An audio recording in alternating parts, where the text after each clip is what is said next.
घेतले आणि अवतार घेत असताना प्रत्येक अवतारामध्ये दुष्टांचं निर्दालन केलेलं आहे. आंब ऋषीसाठी जन्म सोसियले दुष्ट निर्दाळिले किती एको.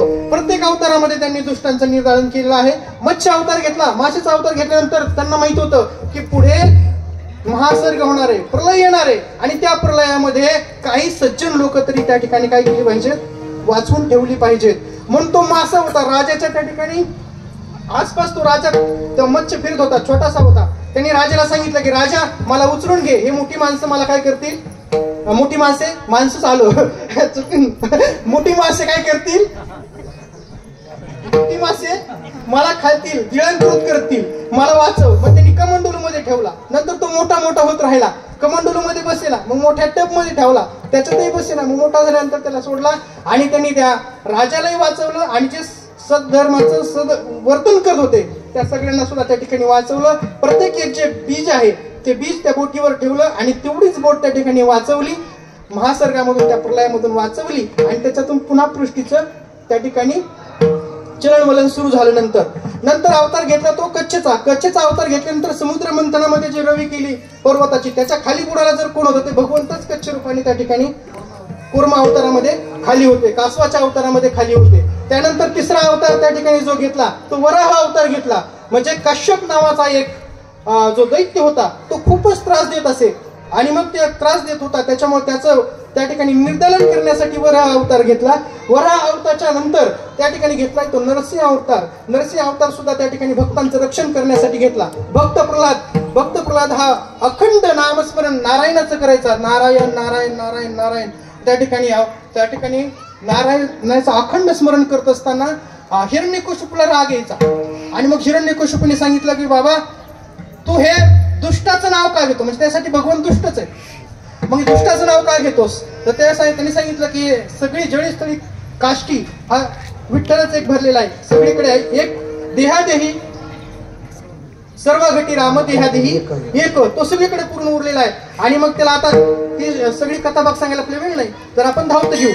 आणि मग त्याला तेलात घातला, पर्वतावरून ढकलून दिला, होलिकेसोबत जाळण्याचा प्रयत्न केला पण त्याला तो नष्ट करू शकले नाहीत, त्या प्रल्हादाला त्या ठिकाणी मारू शकले नाहीत.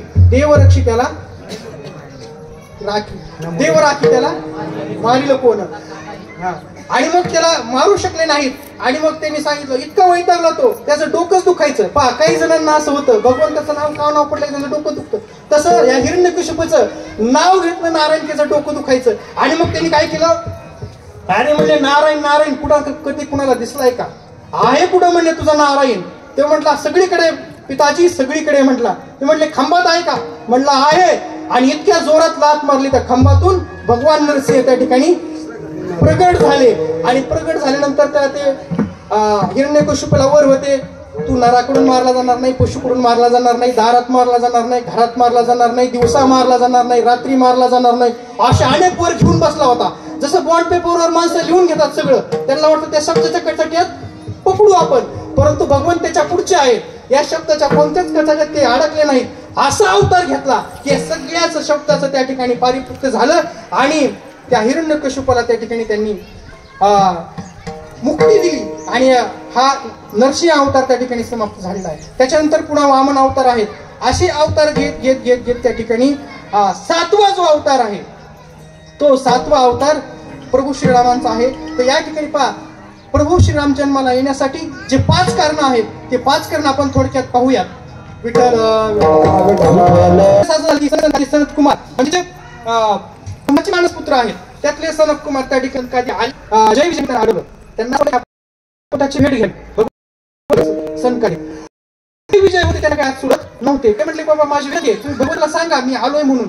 हे ऐकलं नाही प्राप्त काय असतं की गरम असते असे होते. त्यांनी 16 त्याला म्हटले तुम्ही लागले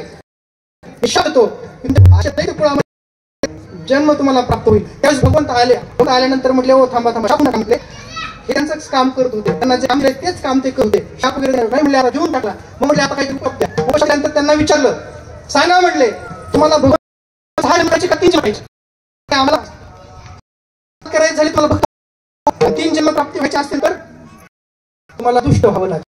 दुष्ट झाल्यानंतर 3 जन्म तुम्हाला मुक्त केला. आता बरेच जण शॉर्टकट शोधला, यांनी शॉर्टकट शोधला. ते म्हणजे आम्हाला 3 जन्मातच मुक्ती मिळेल, आता मला एक काय करा, उशाप द्या. मग 3 जन्मामध्ये मुक्ती मिळेल असा उशाप दिला. पहिल्या जन्मामध्ये हिरण्याक्ष आणि हिरण्यकशिपू झाले. दुसऱ्या वेळेस त्या ठिकाणी भगवान प्रभूंच्या अवतारामध्ये त्या ठिकाणी कुंभकर्ण आणि रावण झाले. आणि तिसऱ्या जन्मामध्ये भगवान श्रीकृष्ण मध्ये शिशुपाल आणि वगत झाले. रावण आणि कुंभकर्ण मुक्ती देण्यासाठी त्या ठिकाणी भगवंताला अवतार घ्यावा लागला.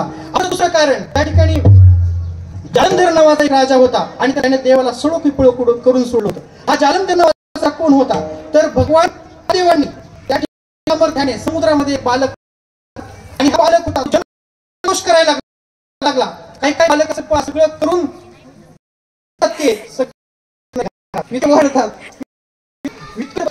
मागच्या वेळेस केलेला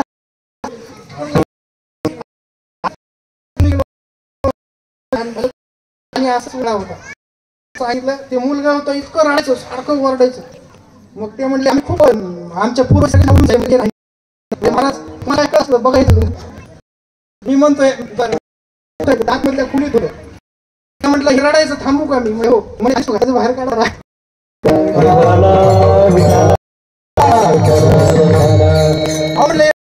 तापमानामध्ये तुम्ही खालून तिथे रडायचं नाही तर हसायला म्हटलं त्याला बाजूला काढा. तर अशी काय पण तो इतका रडायचा, इतका खाली यावं लागलं. पण आक्रोश करतो. त्यांनी पाहिलं बाहेर होतं, त्याला बाहेर काढलं. मांडीवर घेतलं. मांडीवर घेतल्यानंतर त्यांनी गाडी ओढली आणि गाडीच्या ठिकाणी ब्रह्मदेवाने त्याचं केलं जालंधर असं नामकरण केलं. परंतु हा नंतर उन्मत्त झाला. महादेवावरच तो युद्ध करू आणि महादेवावर युद्ध करत असताना सगळे त्यांनी युद्ध केलं, पण होत काय शोधलं याचा पराभव. तर त्यांना लक्षात आलं की त्याची पत्नी आहे, सत्वशील आहे आणि पतिव्रता आहे. जो पण त्याच्या पतिव्रता पण सत्वसंग होत नाही तोपर्यंत जालंधर राजा कोणी काही करू नाही. आणि मग भगवान विष्णूने त्या ठिकाणी अवतार घेतला संन्यासाचा. आले तर वृंदाच्या घरात आणि त्यांना नमस्कार आतमध्ये बोललो. त्यांना विचारलं आपण कोण आहात? त्यांनी सांगितलं मी एक संन्यासी आहे. आणि मग म्हटले आपले, तर त्यांनी सांगितलं की जालंधर आहे तो त्या ठिकाणी मृत.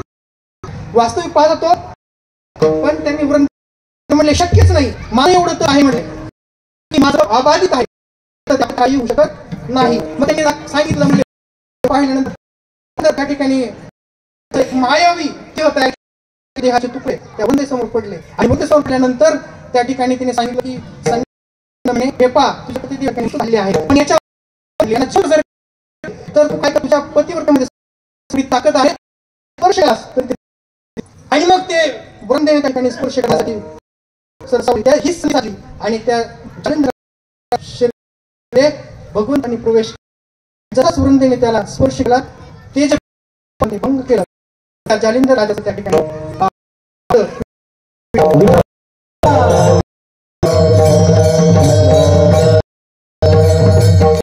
जालिंधर राजाचं पारिपत्य झाल्यानंतर आणि खराखुरा राजा मेल्यानंतर समोर आल्यानंतर त्याला गोष्ट कळली आणि याच्या पाठीमागे कोण आहे तर ते भगवान म्हटले की हा मरत नव्हता म्हणून लागलं.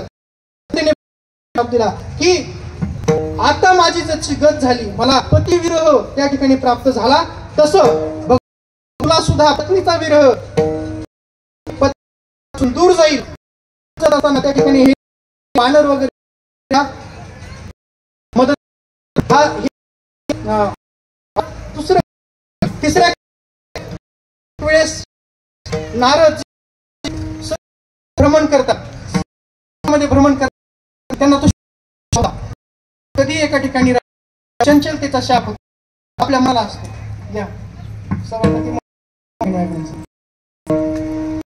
विठ्ठल विठ्ठल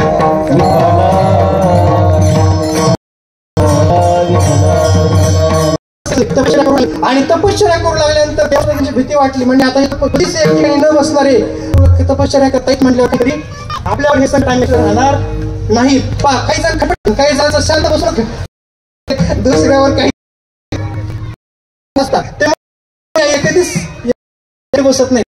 आता या ठिकाणी त्या अर्थाने आपल्या संकट येणार देवाला त्यांनी आज्ञा केली पण नारद मुनींचा तप करा भंग का आणि मग करण्यासाठी काम कसं आले तसं गोतावळा घेऊन आले बाबूची जेवण सगळ्या त्यांच्या त्या ठिकाणी आपण केला परंतु नारदाला नाही भंग झाला माझ्याच्याने हे काम होणार नाही त्यांनी म्हटले आता परंतु झालं असं की नारदाला वाटलं रामजीला हे अहंकार नारदाच्या मनात आणि मग सगळीकडे ते सांगत सुटले की कामाला जिंकलं मी कामाला काम करून जिंकलो कामाला जिंकलो सगळीकडे सांगत सुटले त्या ठिकाणी म्हटले आता सगळ्याला सांगितले ना त्यांना तरी कमीत कमी सांगू नका तुमचं सगळं घाल पण यांना हवं खूप सांग असं वाटतं भोपळा सांगतो म्हणजे याचा अर्थ असा काय माझ्या तरी मी काय करतो त्याचा अवडंबर करून ज्ञानी कुणीच नाही माझ्या ज्ञानी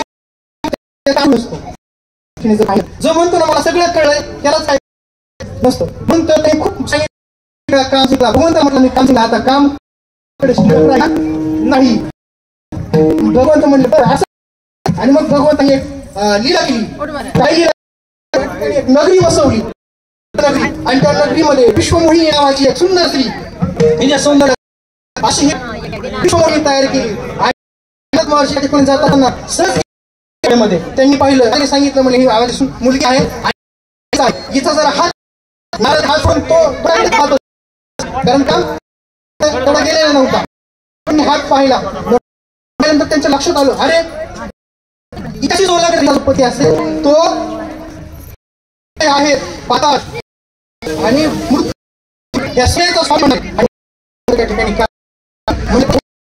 आणि मग सुंदर आहे थोडं सुंदर लागेल आणि मग सुंदर व्हायचं तर म्हटले सुरू होणार आहे एवढं आपल्याकडं नाही आणि मग वेळ नाही काय करावं लागेल भगवंताची थोडीशी त्यांनी स्मरण भगवंत त्या ठिकाणी व्यक्त केली मला विष्णूचे लग्न करायचंय मला कर तुझं मला दे आणि मग हरीचं रूप घेतो आणि शेवटी एक वाक्य म्हणले की माझं चांगल्यापैकी कर म्हटले चांगलं असेल तर या मोहमायेतून पाहिजे आणि मग त्याला असा की दुसऱ्याला खूप सुंदर वाटायचं नारदच वाटायचे परंतु त्यांना अतिशय आणि चेहरा होता अशा पद्धतीचं त्या असं घेऊन आणि बसल्याच्या होते त्यांना मग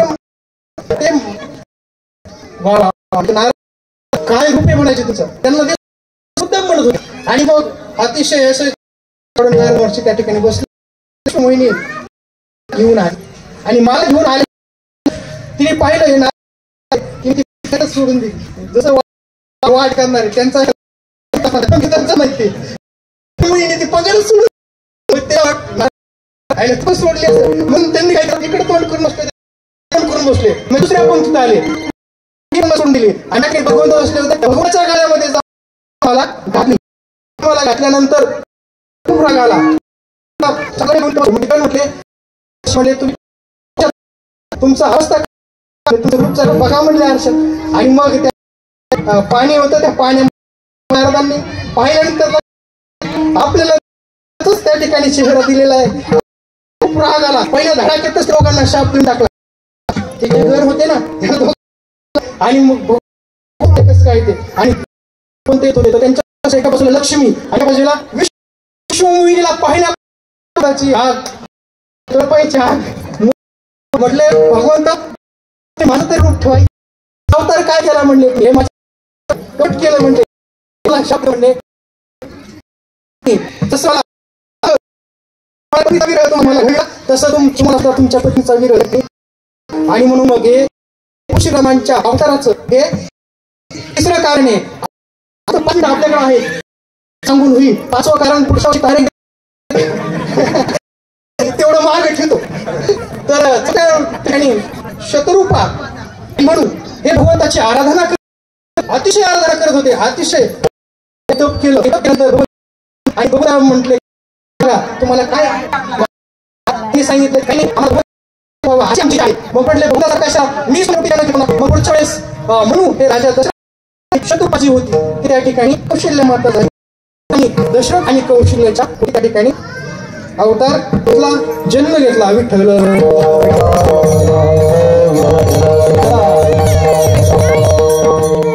त्या ठिकाणी मग हे आपल्याला पण नाही वजरता आपण राजा दशरथ होता आणि पुढे मनामध्ये त्याच्या खंत होती आणि मग गेला तर तो झाडावर बसलेला आहे आणि आवाज जरी आला शब्द तो मारा करत असेल काही सांगितलं नाही तरी शब्द बाणाने तो काय शब्द अचूक वेध घ्यायचा आणि बाळ आपल्या आईवडिलांना घेऊन त्या ठिकाणी आईवडिलांना आला होता. त्या ठिकाणी आल्यानंतर त्यांनी ती झारी बुडवली. राजाला वाटलं झालेलं आहे कोणतरी प्राणी पाणी पिण्यासाठी आलाय, जसं एखाद्या हत्तीने पाण्यामध्ये सोंड बुडवली आणि ती पाठीवर आवाज होतो तशा पद्धतीचा झारीचा आवाज झाला. राजाला वाटलं काहीतरी सावज आहे. राजाने बाण सोडला.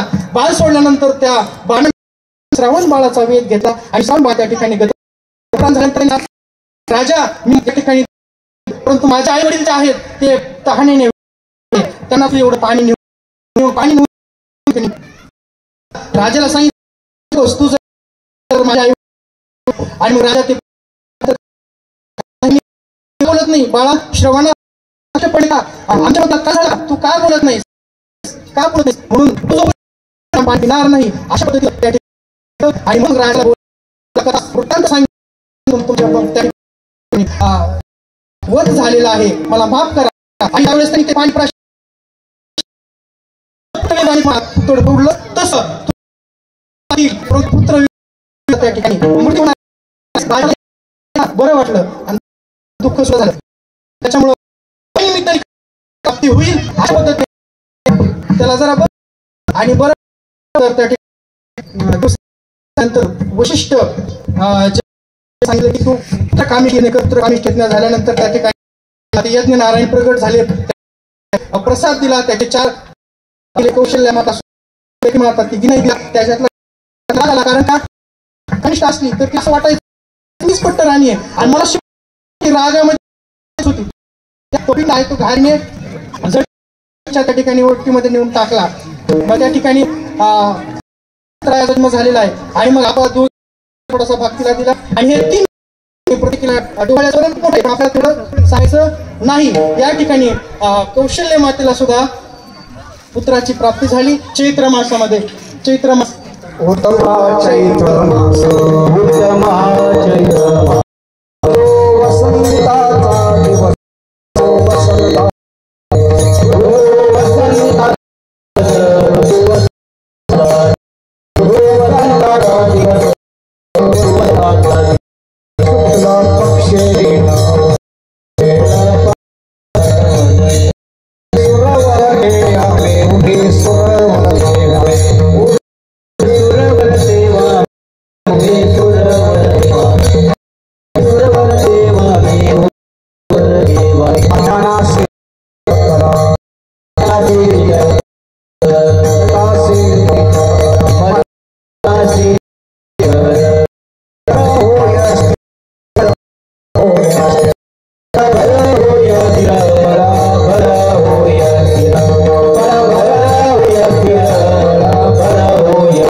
चक्रपाणी